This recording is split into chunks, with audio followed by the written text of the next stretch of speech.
5,000 people with cystic fibrosis in this country, and most sufferers don't live past 40. It makes breathing hard because the lungs and digestive systems get full of sticky mucus. But there is real hope for those with cystic fibrosis. What can only be described as a wonder drug's been developed, and as you're about to see, it's having an amazing effect on those who take it. But like all these things, there's a catch. It's very expensive. Reshma Rumsey has been to meet two young sufferers living very different lives with cystic fibrosis. Here's her report.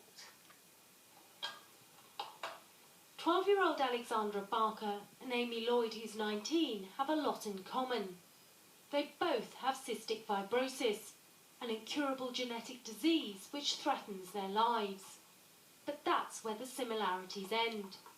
Because Alex from Hampshire is part of a trial which has given her access to a drug that could change everything. Now I don't even, I kind of forget that I've got cystic fibrosis, but before it was, you couldn't forget it because I was doing all the medication. Before, Alex took more than 10 tablets a day, needed daily physio and nebulizers, and she struggled to breathe. Now she simply takes 2 tablets of the new drug, Kalydeco. We see such a huge change in Alexandra. She's taking no antibiotics whatsoever now. Nothing at all from taking a huge amount. And that's extraordinary. There's not this fear that, by the time they're 30, they're going to need a lung transplant and, they could be dead by 40. Alexandra is a normal child living a normal life.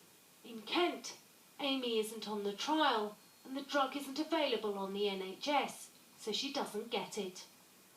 You try not to think about it too much, but when you do think about it, you think, why do I have to take all these when there's just one tablet that I could take, and it would make me so much better than all these drugs do put together. Cystic fibrosis clogs up the lungs and digestive system, making it hard to eat and breathe. 5 babies every week are born with it. Kalydeco targets a particular type of CF. There seems little debate over whether it works. It can change lives. For young people, it can extend their healthy lives. For people who are perhaps with more severe disease, it can really arrest that downward decline. The problem is money. It comes with a price tag of nearly £200,000 per person per year. Despite the cost, the CF Trust wants everyone in need to get the new drug.